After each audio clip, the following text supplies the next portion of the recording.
बिस्मिल्लाहिर्रहमानिर्रहीम। अस्सलाम वालेकुम नादरीन, आप यूट्यूब चैनल देख रहे हैं। मैं इमरान ख़ान हूँ।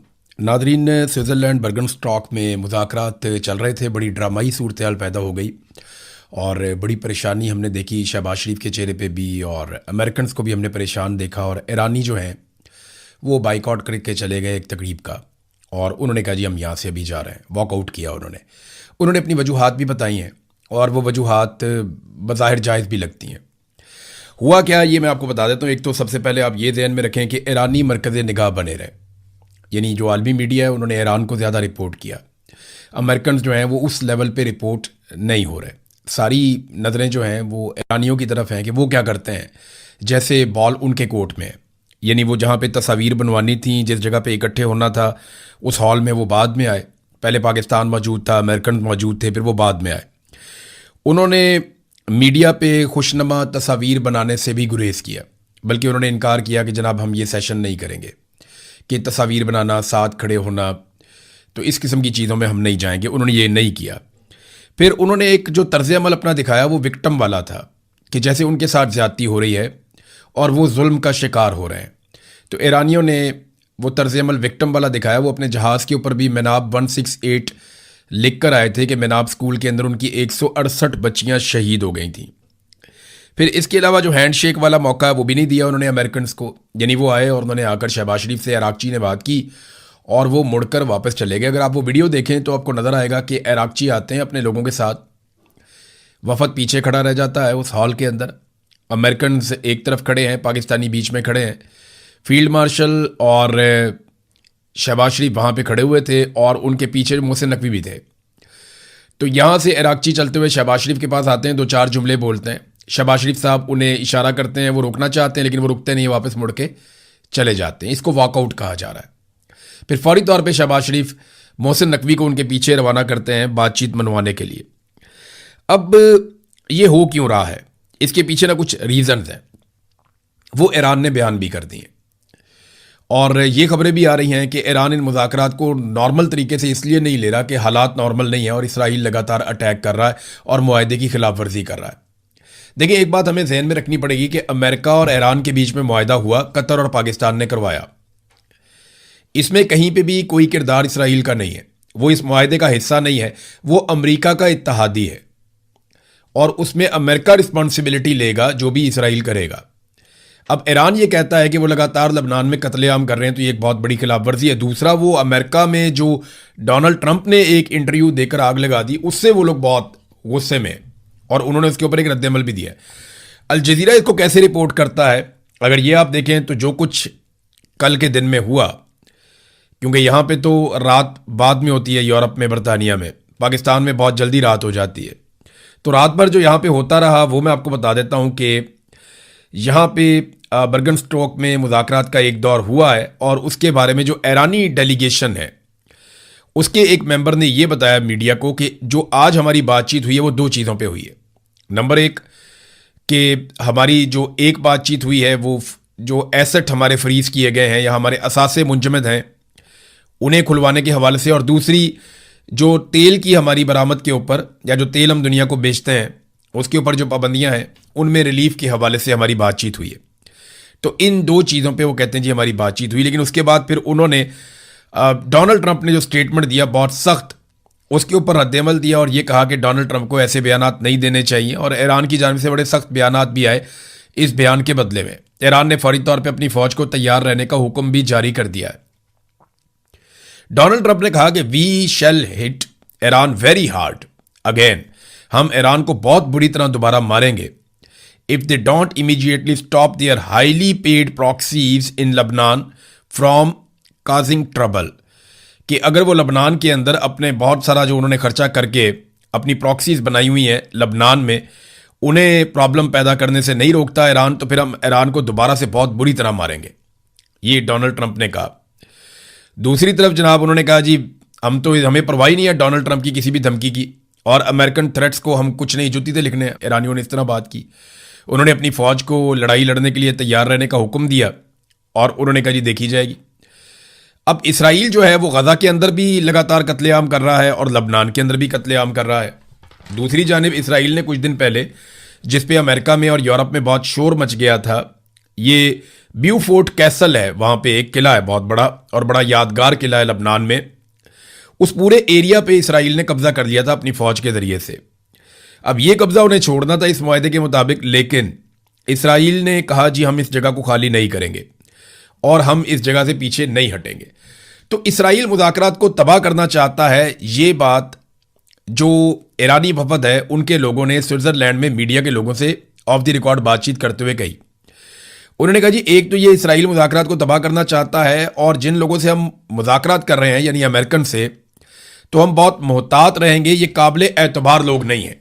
तो अमेरिका जो है वो ईरान के ऊपर एतबार नहीं कर रहा, ईरान जो है वो अमेरिका के ऊपर एतबार नहीं कर रहा, लेकिन दोनों की ज़रूरत है कि कुछ ना कुछ करके अमन कायम हो जाए। पाकिस्तान की सिचुएशन बड़ी अजीब। शहबाज शरीफ साहब का मैंने चेहरा देखा, फील्ड मार्शल आसिम मुनीर का, तो फील्ड मार्शल आसिम मुनीर का तो गूंगा चेहरा है, वो जैसे भी उनका एक पोस्चर होता है, लेकिन शहबाज शरीफ के चेहरे से नज़र आ रहा था कि जो उनके फील्ड मार्शल ने मुंह भी दूसरी तरफ किया हुआ था, तो वो जो कैमरे का व्यू से पता चल रहा था कि वो तनाव में है।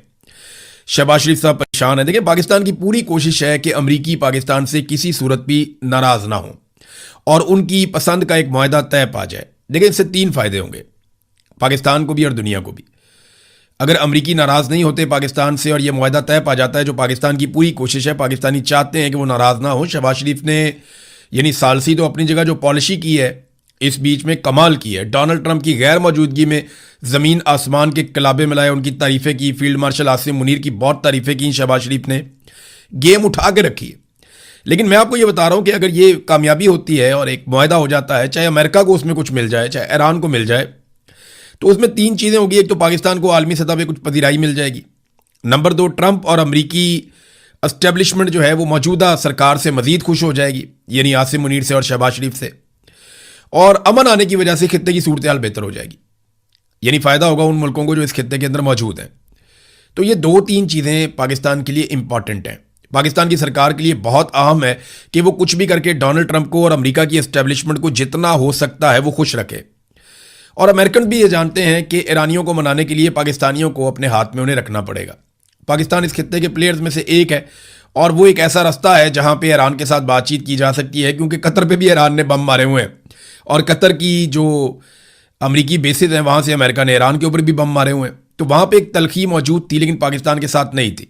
लेकिन जब कतर बीच में आए नेगोशिएशन में तो बड़ी उम्मीद पैदा हुई, क्योंकि वो बहुत तजर्बाकार सालसी करवाने वाले लोग हैं। उन्होंने पहले बहुत सारे अहम तरीन आलमी मामलात में सालसी करवाई हुई है।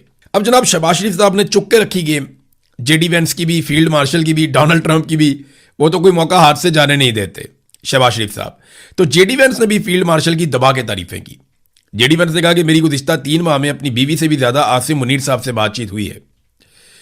ये जेडी वेंस ने कहा फील्ड मार्शल आसिम मुनीर के बारे में। मैं यहाँ पे एक और बात आपको कहना चाहता हूँ कि ये मुज़ाकरात देखें, पाकिस्तान अगर ये करता है ना तो पाकिस्तान की कामयाबी है। सालसी में अगर पाकिस्तान अपना कोई किरदार अदा करता है तो पाकिस्तान बतौर मुल्क इसके अंदर पाकिस्तान को फ़ायदा होगा। लेकिन ये काम सिविलियंस को करना चाहिए था। एक सरकारी मुलाजिम जो एक फ़ौजी ऑफिसर है, ये उसके करने का काम नहीं था। ये नामुनासिब बात है। इनकी ड्यूटी कुछ और है। इन्होंने जाके इंडिया से अपना पानी छुड़वाना है, इन्होंने कश्मीर को आज़ाद करवाना है, इन्होंने दहशतगर्दी को ख़त्म करना है। वो इनके टारगेट्स हैं जो ये पूरे नहीं कर पा रहे। तो ये सालसी और ये चीज़ें ये सिविलियन को, जो अवामी लीडर्स हैं, उनके करने वाला काम है। लेकिन पाकिस्तान में अवामी लीडर्स को पनपने ही नहीं दिया गया। जब भी कोई बड़ा अवामी लीडर बनता है या तो उसको गोली मार दी जाती है या जेल में डाल दिया जाता है या उसे न्यूट्रलाइज कर दिया जाता है। एक आध दफ़ा तो ऐसा हुआ कि मुल्क ही तोड़ दिया गया इस चक्कर में कि हमसे बड़ा अवामी लीडर कहाँ से आ गया। तो मिलिट्री एस्टेब्लिशमेंट हमेशा से चीज़ों को अपने कंट्रोल में रखने की ख्वाहिश अपने अंदर रखती है और वो यही काम करते हैं हमेशा से। देखें ना, जिन मुल्कों ने जंग लड़ी, चाहे वो ईरान है चाहे अमेरिका है, आप लॉजिकली सोचें इसको।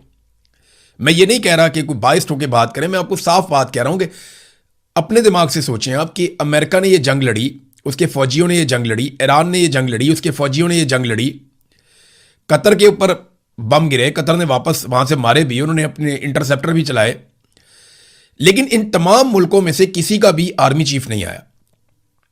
और पाकिस्तान एक सालिस है, पाकिस्तान इस जंग का हिस्सा नहीं बना, लेकिन पाकिस्तान का आर्मी चीफ सालसी के लिए गया।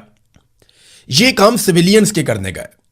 जब सिविलियंस ये काम करेंगे तो पाकिस्तान की ज्यादा इज्जत होगी। फौज को अपना काम करना चाहिए। कोई मुल्क अपने आर्मी चीफ को नहीं लेकर आता, उन्हें पता है उनका किरदार क्या है, उनकी ड्यूटी क्या है, उन्हें किस बात की तनख्वाह दी जाती है। वो उनसे वही काम करवाते हैं जिसके लिए उन्हें तनख्वाह देते हैं, इजाफी काम उनको नहीं देते, उन पर बोझ नहीं डालते। लेकिन यहाँ पे जो है वो खुद से ये बोझ उठाया गया और ख्वाहिश है कि हर जगह पे हमारा नाम होना चाहिए। तो इससे पाकिस्तान को क्या फ़ायदा हो रहा है? दुनिया ये जानती है कि जब आप डिक्टेटर के साथ डील कर रहे होते हैं तो आप सिर्फ उसको ये सहूलत दें कि आप उसके खिलाफ ना जाएं और आप उसके रजीम को तस्लीम रखें, तो वो आपके लिए कुछ भी करेगा। लेकिन अगर उसकी जगह एक सियासतदान होगा तो वो अपने मुल्क के लिए फ़ायदा भी मांगेगा, सरमायाकारी भी मांगेगा, वो अपने मुल्क की मफाद की बात भी करेगा।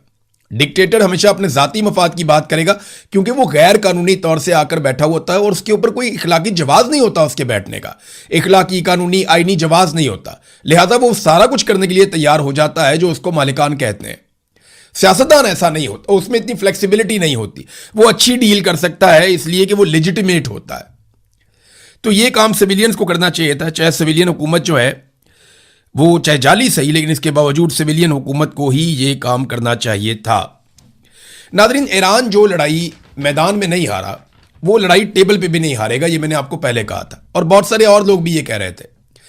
ईरानियों ने हर हाल में मुज़ाकरात भी करने हैं और ईरानियों ने हर हाल में इस जंगबंदी को बरकरार भी रखना है, ये मैं जानता हूं, आप भी जानते हैं। और अमेरिकन ने भी हर हाल में मुज़ाकरात भी करने हैं और जंगबंदी को बरकरार भी रखना है। अगर दोबारा झड़पें हो भी जाए तो इन्होंने बाद में जंगबंदी ही करनी है, क्योंकि इसके अलावा दोनों के पास रास्ता कोई नहीं है। अमेरिका बहुत दूर से आया हुआ, उसका बहुत बड़ा माली नुकसान हो गया। $80 अरब इजाफी मांग लिए हैं पेंटागन ने अमेरिका की पार्लियामेंट से कि हमें ज्यादा पैसा दो, हमारा बहुत नुकसान हो गया वहां पे। ये बहुत बड़ी रकम है, वो ये पैसा पूरा कैसे करेंगे? अरब मुल्कों से ही पूरा करेंगे जैसे वो हमेशा से पूरा करते चले आ रहे हैं।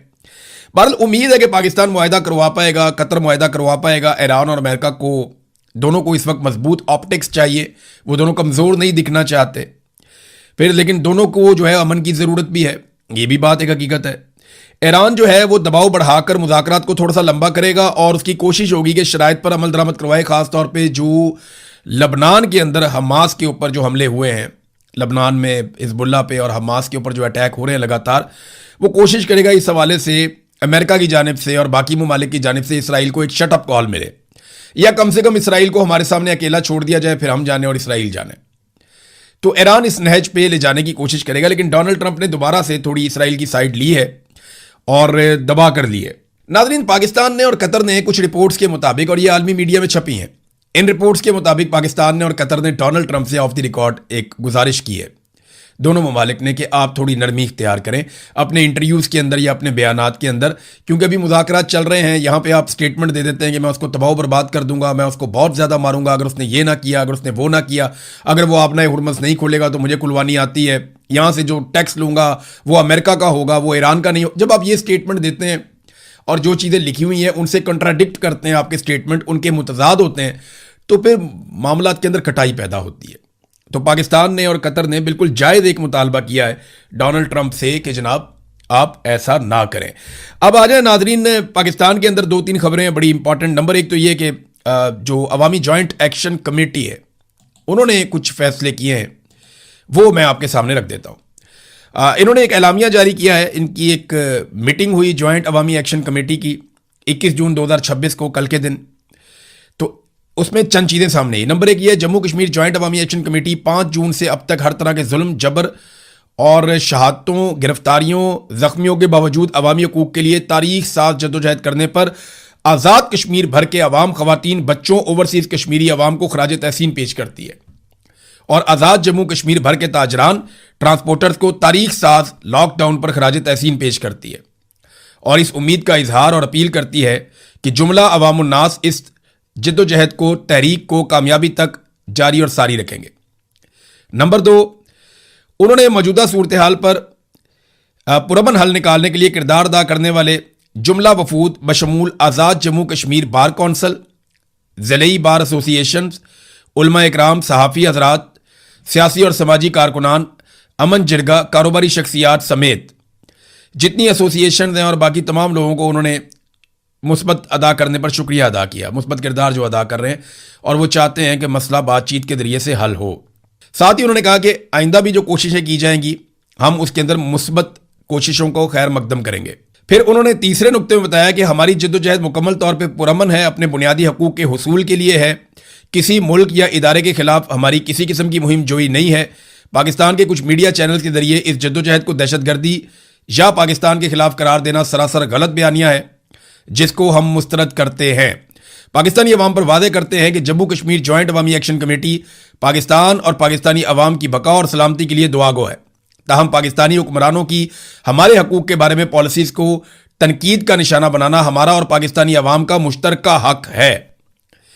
फिर नंबर 4 पॉइंट उन्होंने कहा जी कि बामानी मुज़ाकरात पे हम यकीन रखते हैं और कोशिश रही है हमारी हमेशा से कि मसाइल बातचीत के जरिए हल हों, लेकिन हुक्मरानों ने हमेशा बातचीत और मुआहदेजात को हमें धोखा देने के लिए इस्तेमाल किया, जिसकी वाज़ेह मिसाल 4 अक्टूबर 2025 का मुआहदा है जिस पर अमल दरामद नहीं किया गया। वक्त पूरा होने के बाद पुरअमन लॉन्ग मार्च को सबोटाज करने के लिए क्रैकडाउन किया गया, हमारे लोगों को खून में नहला दिया गया। नंबर 5 जो उनका नुक्ता है जिन्होंने बयान किया कि अवामी जॉइंट एक्शन कमेटी तमाम तर हुकूमती बदअहदियों, जुल्म, जबर, नाइंसाफ़ी के बाद भी अमन को मौका देने के लिए हर आने वाले सालसी वफूद का खैर मकदम किया हमने और अपनी तरफ से किसी हटदर्मी का मुजाहरा नहीं किया, जबकि दूसरी तरफ से हर बार हटदर्मी दिखाई गई और बदअहदी की गई। इस सब के बावजूद जम्मू कश्मीर जॉइंट अवामी एक्शन कमेटी मसले के पुरअमन हल के लिए तमाम फरीकैन को 23 जून तक की डेडलाइन देती है। 23 जून को जम्मू कश्मीर जॉइंट अवामी एक्शन कमेटी अपने अगले लाया अमल का ऐलान करेगी, जिसके लिए अवाम तैयार रहे। अवाम से हम अपील करते हैं, छठा पॉइंट इनका यह है कि वो तमाम तर पुरअमन धरनों में बिलखसूस खवातीन, बुजुर्ग और बच्चे अपनी भरपूर शिरकत को यकीनी बनाएं। ये नाजरीन जो जॉइंट अवामी एक्शन कमेटी का अपना जो एक ऑफिशियल अकाउंट है वहां से ये खबर जारी की गई। तो आज क्योंकि 22 तारीख शुरू हो गई है तो कल तक का टाइम है, अगले 24 घंटे के अंदर, 24 से 36 घंटों के अंदर ये फैसला करना है पाकिस्तान की एस्टेब्लिशमेंट को कि उन्होंने किस तरीके से बातचीत करनी है, वरना वो कह रहे हैं जी हम अपने अगले लाएअमल का ऐलान करेंगे। वो क्या हो सकता है कि ये लॉन्ग मार्च करेंगे, धरने बढ़ा देंगे, या एहतजाज की शिद्दत में इजाफा हो जाएगा, या कुछ पॉइंट्स को बंद कर देंगे, ये हम कुछ नहीं कह सकते। लेकिन वो कुछ नया अनाउंस करने जा रहे हैं, वो देखते हैं फिर क्या करते हैं। मारंग बलोच ने जेल से जो पैगाम दिया है वो मैं आपको पढ़ के सुना देता हूं। उन्होंने कहा जी जेल में हमारे धरने का 8वां दिन है। मैंने पिछले वीलॉग में आपको बताया कि इनके साथ बड़ी सख्त ज्यादती हो रही है मारंग बलोच के साथ और उनके लोगों के साथ। वो अब उन्होंने खुद भी जिक्र किया इसके अंदर। उन्होंने कहा धरने में बीबर बलोच, बीबू बलोच, गुलजादी बलोच और सिबगतुल्ला बलोच शामिल हैं। मैं भी धरने में हूं। जेल के अंदर हमारा ये 5वां धरना है, ताहम ये पहला धरना है जो 192 घंटों से जारी है। 13 जून को जब हमें पेशी के लिए जेल सुपरिटेंडेंट के कमरे में ले जाया गया तो वहां हमें मालूम हुआ कि हमारे मुकदमात को फेसलेस ट्रायल में मुंतकिल किया जा रहा है। यानी कोई पता नहीं जज कौन है, प्रोसिक्यूटर कौन है, गवाह कौन है, कुछ नहीं, फेसलेस। इस फैसले के खिलाफ हमने फौरी तौर पर एहतजाज किया और अपनी बैरकों में वापस जाने से इनकार कर दिया। तब से हम जेल के अहाते में अपना पुरअमन धरना जारी रखे हुए हैं। वो जेल में उन्होंने धरना दिया, वो बैरकों में वापस नहीं जा रहे। इस धरने ने हमारी मुज़ामती जद्दोजहद की बेशुमार यादों को ताज़ा कर दिया है। सर्दी हो या गर्मी, रियासती तशद्दुद हो या पाबंदियां, हमने हर मुश्किल घड़ी में अपने अवाम के साथ खड़े होने की कोशिश की है। वो तमाम चेहरे जो जबरी गुमशुदगियों, कत्ल और जबर और मुसलसल रियासती तशद्दुद के बावजूद साबित कदम रहे, आज भी हमारी यादों में जिंदा हैं। फिर उन्होंने बताया जनाब कि हमारे साथ बहुत ज्यादती हो रही है। 22 मार्च के कोयटा धरने के वो तमाम मनाजिर हमारे सामने आ गए हैं। उन्होंने अपनी तमाम ज्यादतियां बारी बारी गिनवाई। फिर बताया कि हमें इब्तदा में 3 MPO के तहत हिरासत में लिया गया, उसके बाद 78 दिन तक रिमांड पर रखा गया। 11 अक्टूबर से हमारे जेल ट्रायल का आगाज हुआ और अब 12 जून को चीफ सेक्रेटरी के एक नोटिफिकेशन के जरिए हमारे मुकदमात को फेसलेस ट्रायल में मुंतकिल करने की कोशिश